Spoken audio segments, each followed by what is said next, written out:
Hello everyone, kumusta po ba ang maulan nating halos sa ilang araw na po to na inuulan tayo. Tingnan niyo po mga kaibigan, ang mga pangyayari dito sa ating kapaligiran, dito sa Kamaynilaan, halos sa buong NCR nagkaroon po ng mga pagbaha. So may mga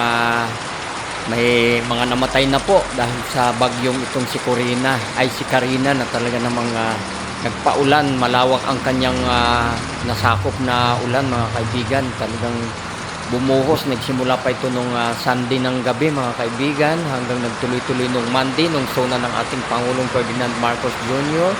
hanggang kahapon mga kaibigan, Tuesday, at ngayon Wednesday, patuloy pa rin po na umuulan. Wednesday na po, 23 of the 2024. Grabe po mga kaibigan, at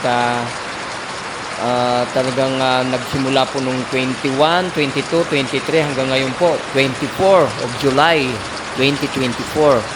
Tuloy-tuloy po ang pag-ulan, kaya ayan po mga kaibigan, ang dami po mga nabaha dahil sa mga malalakas na pagbuhos ng ulan na walang tigil halos mga kaibigan. Nagpapahinga lamang ng kunti. So ito po ang itsura ng Kamaynilaan ngayon. Maraming lugar sa Maynila ang talaga namang binaha, lalo na dyan sa Top Avenue, sa may tapat ng PGH hanggang dun sa may Pedro Hill. Grabe po mga kaibigan. May iba na hanggang tuhod ang baha, meron namang iba na gutter deep, at meron man lagpas pa, at halos hindi na makadaan ang mga sasakyan. Kaya nga idineklara po simula pa kahapon na walang pasok, pinauwi. Naghapdi lamang po halos ang mga trabahador sa gobyerno, pinauwi at wala nang pasok sa eskwela. Ganun din ngayong araw nito ng Wednesday, July 24, 2024, wala na rin pong pasok. Yung iba pinauwi na rin po at sa mga trabaho. At tingnan nyo po mga kaibigan, ang Marikina lumubog na rin mga kaibigan, umapaw na, nag-overflow na po ang Marikina River. So ayan po, kaya ingat-ingat po mga kaibigan, dahil talaga namang matindi. You must be aware of this kind of floods mga kaibigan. Be careful everyone, take care everyone, because of this typhoon Karina. It keeps on raining for almost 3 days na po. A lot of places in Metro Manila and some other nearby provinces are already flooded, especially in Laguna, Cavite, Paranaque, Malabon. Ay napakarami po ng mga binaha mga kaibigan. So we must be careful. It's because of climate change na po, dahil ang sabi nga po, itong year na to magkakaroon tayo ng La Nina. So ito po, nagsimula pa lamang po. Nakita nyo naman talagang lubog-lubog na ang karamihan ng ating mga lugar dito sa Kamaynilaan. So ito po ang ilalim ng tulay dito sa Marikina, na kung saan matatagpuan ang Marikina River, na umabot na po sa 18. Kaya talagang force evacuation na po, dahil nga sa malalim na po ang tubig. Umapaw na po ang Marikina River mga kaibigan. So wag po matitigas ang mga ulo natin mga kaibigan kung tayo ay pinagsasabihan na lumikas na upang walang mapinsala ng mga tao. Importante po ang tao, hindi bali ang mga bagay napapalitan po yun.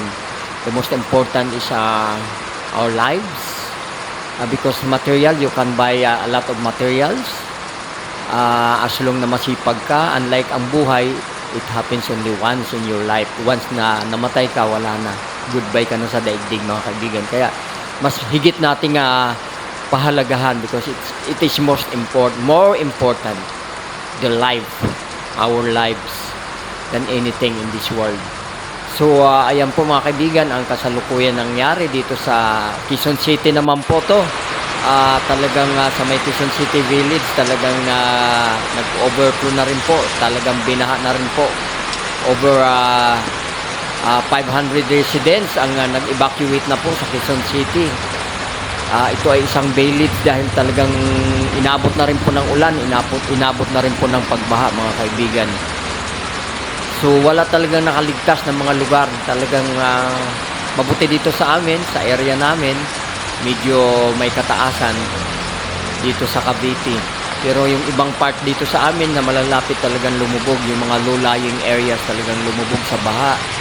At ingat-ingat po mga kaibigan kasi pag ganyan na maraming baha, maraming lamok, maraming mga sakit na lumalabas, mga leptospirosis, mga marurumi. Kaya iwas-iwas po sa lubog sa mga tubig baha dahil marurumi po yan. Nagsama-sama na pati mga basura dahil karamihan naman problema sa atin. Ganun talaga, matitigas ang ulo. So pati ang North Luzon Expressway mga kaibigan, tingnan nyo, isinara. Some parts of North Luzon Expressway ay isinara dahil nga sa nagkaroon po ng pagbaha din. O ito naman po ay nangyari naman po ito sa isang subdivision dito sa Laguna na kung saan ay gumuho ang isang pader at talagang man nalubog. Marami po ang napinsalang mga kabahayan dito mga kaibigan dahil biglaan po nung nagiba yung pader at talaga naman po ayan ang nangyari mga kaibigan. Pumasok ang tubig, yung iba mga natutulog yata hindi alam, bigla na lang bumulusok ang malakas na tubig. Kaya talagang ingat-ingat po mga kababayan dahil nga sa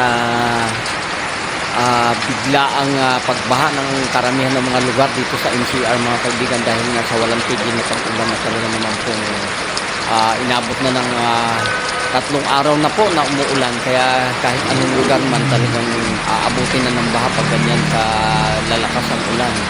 Mabuti nga ngayon araw ng Wednesday, July 24, 2024 ay medyo hindi na po ganun kalakas ang buhos ng ulan na unlike yesterday na talaga naman po napakalakas na may kasama pang pabugso-bugso ng hangin mga kaibigan. Kaya kumbaga napunta na halos dito sa mga low-lying areas yung mga tubig dahil hindi na makaya ng mga bundok natin o kabukiran ang sobrang malakas na pagbuhos ng ulan. Kaya ang nangyayari, bumababa po ang tubig papunta sa mga mabababang area dito sa lugar natin sa NCR mga kaibigan. Kaya ingat-ingat po. Kung hindi rin lang naman kailangan na lumabas, huwag na po tayong lumabas. Manatili na lamang po tayo sa ating bahay. At kahit paano masarap din magtambay sa loob ng bahay dahil malamig. Hindi na natin kailangan ng aircon or electric fan dahil malamig ang kapaligiran. Yun nga lang talagang mahirap po dahil talagang marami ang mga napinsala. Kahit paano nakatipid naman tayo sa Meralco mga kabayan, hindi po ba dahil talaga naman ang Meralco ngayon wala na rin tigil ang pagtaas ng mga bilihin. So ito naman po ay nangyari dito sa Quezon City mga kaibigan sa may bandang saan nga ba ito? Ito lagi to binabaha mga kaibigan tuwing umuulan ng malakas at matagal na pag-ulan talagang laging nalulubog tong area na to. Grabe mga kaibigan, tingnan nyo pati yung isang sasakyan halos mga lahati na ang nalubog sa kanya. At ayan mga kaibigan, talagang lubog dito po ito sa Quezon City mga kaibigan, na itong area na to lagi po talaga ito nalulubog kasi mababa po ito. Saan nga po ba ito? Sa may Tomas Morato o hindi? So yun mga kaibigan, so karamihan ng mga karsada dito sa Quezon City ay talaga naman pong nalubog sa baha. Ayan po mga kaibigan ang pangyayari. So ito naman po ay sa Malabon na umabot hanggang sa Rizal Avenue Extension, na nalubog din po talaga sa baha, hindi nakaligtas lalo na ang Malabon. Lagi naman po talagang balita yan na laging nalulubog sa baha ang area na ito ng Malabon. So marami po talaga ang naapektuhan ng mga negosyo dahil sino naman ang bibili kung ganyan na ang nangyayari sa ating mga kapaligiran mga kaibigan. So ayan, buhay na buhay po ang mga naghahanap buhay ng kariton. So alive na alive po sila, kumikita na naman sila ngayong tag-ulan na tag-baha-baha. So ang gamit ay kariton. Hindi lang natin malaman kung magkano ang single, pero ang alam ko nasa 20, may 10, depende po sa layo. At depende rin sa lalim dahil mahirap din talaga ang magtulak mga kaibigan. So ayan po ang pangyayari dito sa Malabon, na talagang malabon, nalabon. Kumbaga sa Bisaya, malabon, nalabon ng tubig, nalubog sa tubig. At umabot po hanggang sa may Rizal Avenue Extension ang pagbaha. Yun nga lang, dahil nga sa kawalan ng mga disiplina, karamihan sa atin mga walang disiplina, tapon dito, tapon doon, kailangan talaga matuto tayo na mag-segregate ng basura, magtabi ng basura, wag natin itapon kung saan-saan dahil hinahakot naman po yan ng truck. Karamihan kasi tapon ng tapon, kahit mga upos na sigarilyo, kahit mga balat ng candy, kahit na maliliit na bagay mga kaibigan. Maging disiplinado tayo. Ayan, mabuti nga meron mga libreng sakay. Tumutulong ang ating ilang mga kapulisan na tumulong magtawid ng mga na-stranded na mga pasahero dahil nga sa paglubog ng mga kalye dito sa Malabon. So, as what I have said before, we have to be disciplined when it comes to garbage, mga kaibigan. If you're using cigarette, don't throw it anywhere, the cigarette butts or even the candy wrapper, because if a lot of people will throw a lot of the candy wrapper, yes, it's only a very small amount of garbage. But when a lot of people are doing that, of course, magkakaroon ng bara ang ating mga drainage system kahit na gaano pa kahusay, kagaling o kaganda o katibay. Kung magsama-sama ang maraming mga basura, talagang masisira ang ating mga drainage system. So, wala po talaga nakaligtas mga kaibigan, kahit sa Parañaque, lubog mga kaibigan, Parañaque City, lubog. So, paano na ang ating gagawin? Kasi kahit na anong solusyon ang gawin, talagang ganun na yata ang kalakaran sa ating daigdig dahil nga sa nangyayaring climate change. Kaya aywan ko kung magagawan pa natin ng paraan pagdating ng panahon kung maharang pa ito. So ito naman ang Tulyahan River dito sa Malabon, napakalinis, walang kabaso-basura dahil napunta yata lahat sa kapaligiran. Napakalinis mga kaibigan. At ito naman ay sa isang part pa din dito sa Quezon City mga kaibigan, sa may Evangelista sa Cubao, Quezon City. Nalubog na rin po sa baha mga kaibigan. Ayan po ang nangyari.